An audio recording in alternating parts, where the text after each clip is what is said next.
ਉਹ ਸਾਗਰ ਦੀਆਂ ਛੱਲਾਂ ਵਾਂਗੂ ਜ਼ਿੰਦਗੀ ਹੈ ਬੜੀ ਟੇਢੀ ਮੇਢੀ, ਕਿੱਥੇ ਲੈ ਕੇ ਚਲੀਏ ਜਾਵੇ ਪਤਾ ਨਹੀਂ ਕੁਝ ਵੀ ਕੀ ਹੈ ਕਹਿੰਦੀ। ਉੱਚਿਆ ਲੰਮਿਆਂ ਪਹਾੜਾਂ ਵਾਂਗੂ ਦਿਸਦੀ ਨੇੜੇ ਦੂਰਿਆ ਰਹਿੰਦੀ, ਜਿੱਥੇ ਕੋਈ ਸਾਰ ਨਾ ਹੋਵੇ ਬਾਰਿਸ਼ ਵੀ ਏ ਉੱਥੇ ਪੈਂਦੀ। ਦੇਖਾਂ ਨਾ ਜੇ ਤੈਨੂੰ ਮੇਰੇ ਦਿਲ ਨੂੰ ਸਾਲੀ ਚੈਨ ਨਹੀਂ ਪੈਂਦੀ, ਜੋ ਹੁੰਦਾ ਚੰਗੇ ਲਈ ਹੁੰਦਾ ਦੁਨੀਆ ਐਵੇਂ ਝੂਠੀਆਂ ਕਹਿੰਦੀ। ਉੜ ਜਾਂਦੇ ਜਦ ਪੰਛੀ ਮੁੜੇ ਉਹਨਾਂ ਨੂੰ ਘਰ ਦੀ ਲੋੜ ਨਹੀਂ ਪੈਂਦੀ। ਨਾ ਤੂੰ ਕਿਤੇ ਖੋ ਜਾਵੀਂ, ਨਾ ਤੂੰ ਕਿਤੇ ਖੋ ਜਾਵੀਂ, ਜਿਵੇਂ ਬੱਦਲਾਂ ਦੇ ਓਲੇ ਹੋਇਆ ਚੰਨ, ਨਾ ਮੇ ਤੋਂ ਓਲੇ ਹੋ ਜਾਵੀਂ ਤੂੰ। ਗੱਲ ਮੇਰੀ ਮਨ ਮੇਰਾ ਲੱਗਣਾ ਨੀ ਜੀ, ਲੱਗਣਾ ਨੀ ਮਨ, ਨਾ ਮੇ ਤੋਂ ਦੂਰ ਹੋ ਜਾਵੀਂ, ਨਾ ਮੇ ਤੋਂ ਦੂਰ ਹੋ ਜਾਵੀਂ।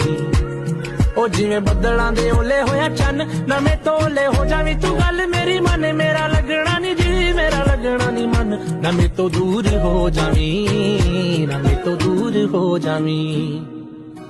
ਉਹ ਜੱਸ ਕਰੇ ਗੱਲਾਂ ਮੇਰੀ ਗੱਲਾਂ ਵਿੱਚ ਆਏ ਤੂੰ, ਗੱਲਾਂ ਤੇਰੀਆਂ ਨੂੰ ਮੇਰੀ ਗੱਲਾਂ ਨਾਲ ਲਾਏ ਤੂੰ। ਦਿਨ ਸ਼ੁਰੂ ਹੋਵੇ ਫੋਟੋ ਮੇਰੇ ਨਾਲ ਪਾਏ ਤੂੰ, ਦਿਨ ਜਦੋਂ ਢਲੇ